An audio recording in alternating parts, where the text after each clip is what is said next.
What's your creepiest non-paranormal story? When I was around 13, my single father worked nights, and because of this I was in charge of babysitting my 10-year-old sister. I was up at 3 AM on a school night in the living room watching TV. This is around the time I discovered the Girls Gone Wild commercials when I hear a car pull in my driveway. Thinking it was my father, I did what any sensible child would do, and I turned off the TV and, like a bolt of lightning, ran to my room. As I waited pretending to be sleeping, I noticed that the vehicle never turned off, and so I mustered up some courage and peeked out my bedroom window. Outside there was a truck I didn't recognize just sitting in the driveway with its headlights on. I heard the front door knob jingle, and for whatever reason I grabbed a metal pole, ran into my sister's room, locked the door, and started hitting it, making it sound like a house alarm. I did this for what felt like an eternity, while my sister kept watch and saw two men get in the truck and drive off. They cold been lost, they cold been looking to rob us, who knows, but I never told my father, for fear of being punished, being up at 3 AM, and I never saw anything like that again. 9th grade, my friends and I left campus for lunch, and were walking through a neighborhood. My friend noticed up ahead on the other side of the street, some guy in a pickup truck was talking to a little girl right outside his front door with the front door open. He said something wasn't right, and I thought it must just be her father. Anyway, my friend walks up to him, my friends and me following, and asks if there's a problem.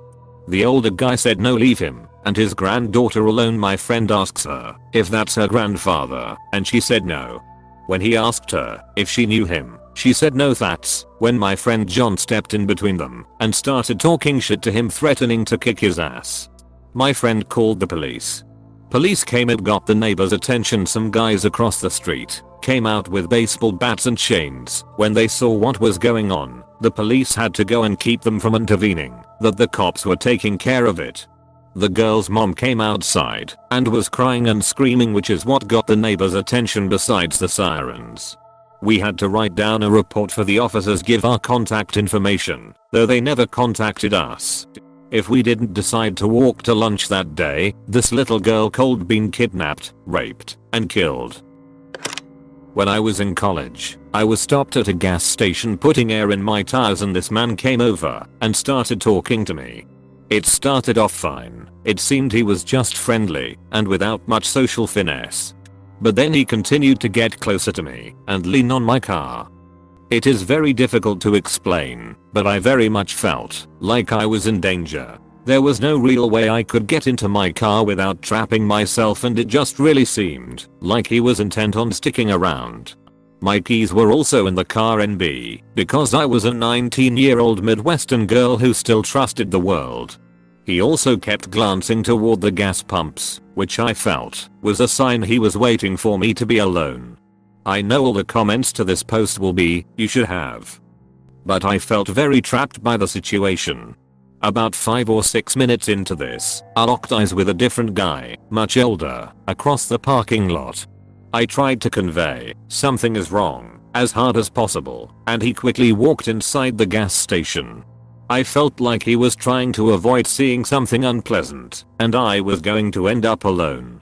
A minute later, the older guy comes out of the gas station with a few sodas and walks directly out to me and said something like, "Good thing you stopped. Your mom has been hinting about being thirsty for the last half hour.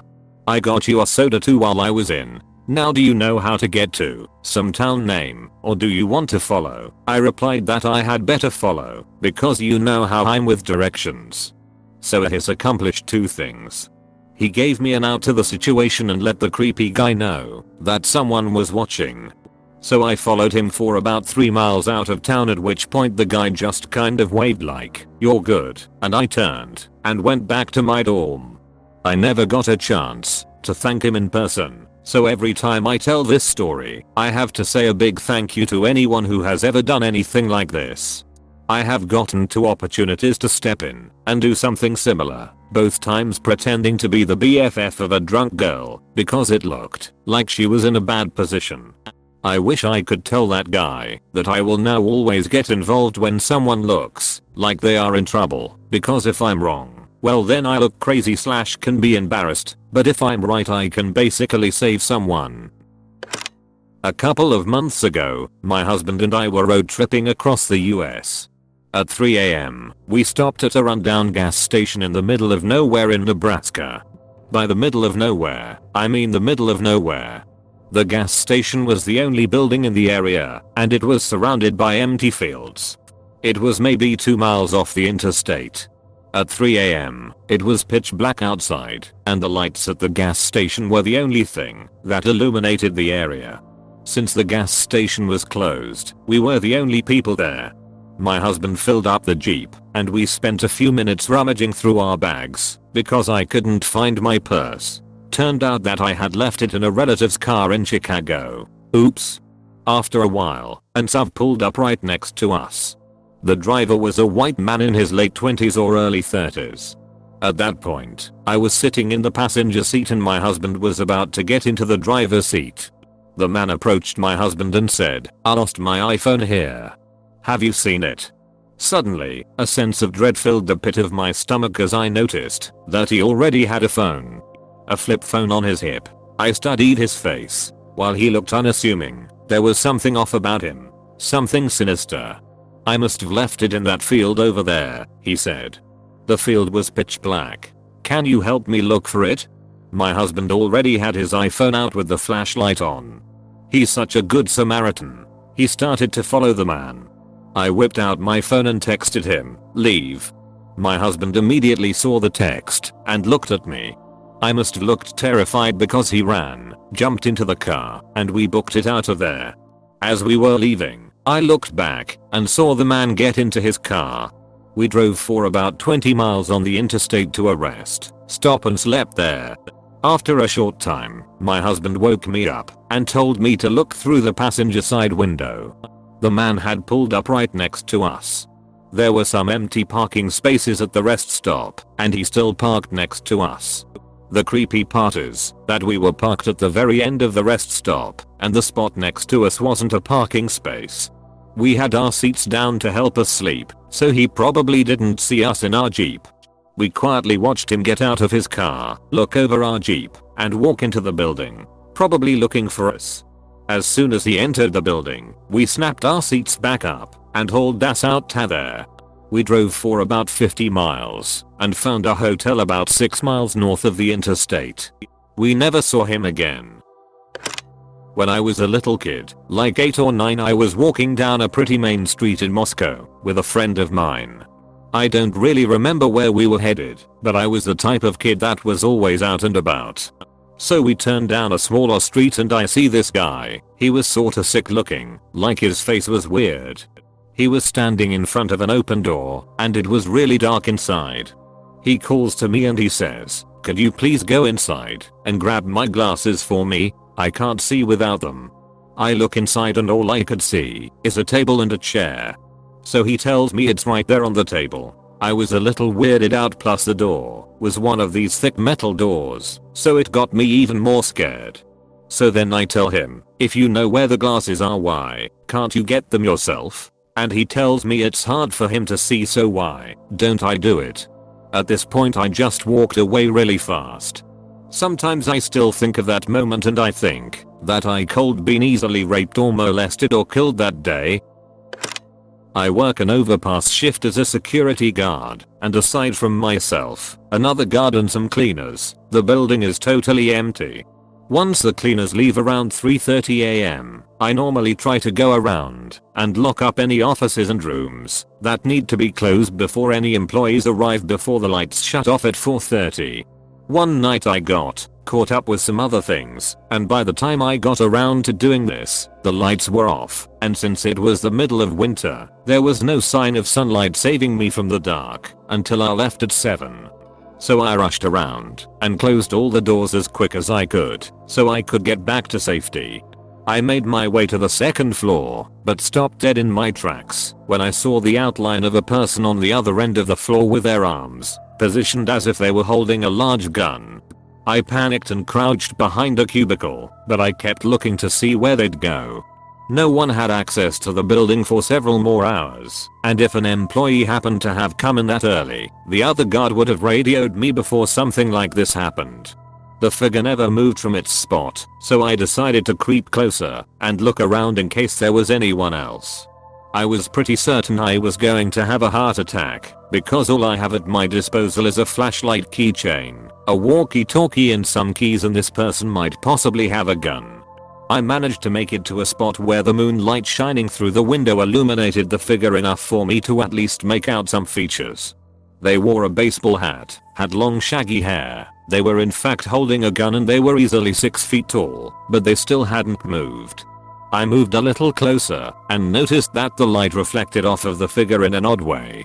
I gathered the nerve to fish out my flashlight, and while still hiding behind another cubicle, I flashed the light on their face and finally caught a glimpse of the intruder.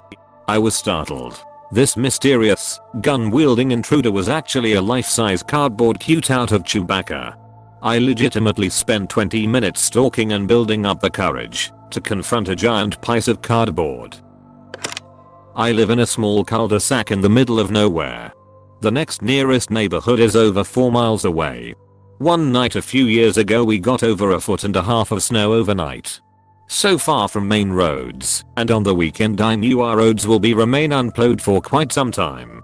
I went to my out back deck door to admire the snow-draped trees and the still heavily falling flurries when I noticed footprints leading to my door, then turning around and leaving. I looked and saw that they came from my neighbor's side and thought that one of their more delinquent kids played a joke as my sledding tube on the railing was popped. I decided I'd wait till later as it was early to call their parents. I went on Facebook, and after scrolling for a bit I noticed one of my neighbors closer to the entrance posted, "Did someone knock for me or something at my back door?" We immediately called her and told her I have an idea. I called the first house on the entrance and told him what was going on. He went and checked, and sure enough they were there too. Everyone started calling everyone else. I called the family at the far end, and they told me there was none there. Then I got a call from my next door neighbor. She called the women that lives next to the end house. She said that there were footprints that led to her door, but none led away. We already called the police by this point, but now we called them back and said that it's an emergency now. They told us the roads are still all unplowed and they can't send a plow truck to clear the way as they are a privately owned company. The woman was losing it, so one of the husbands, huge bear of a man, across the road from her texted her to say he was coming over to invite her over. He came and she left. We put up one guy's live feed motion recording hunting cameras facing all exits. Nothing came out. Around 7 PM a plow truck came as well as 3 cop cars. The couple she was staying with and her went to her house and stood in the doorway as the police searched. They found nothing. She begged them to keep looking, so they did. 2 of the cops went into the basement again. This time only one came up. He took her to the side room and we could hear hysterical crying. By now we are all out there. Me and a few of the other guys started towards the door when several police confronted us. They told us they found someone hiding under a cover opening in the stairwell that she didn't even know existed. A few minutes later a scruffy man screaming and kicking came out in cuffs and was led away. In his little campout they found blankets she just cleaned and put away in the room next to hers. She stayed in other people's houses for a long time before going back. Even then she wouldn't stay alone. She sold the house the next summer.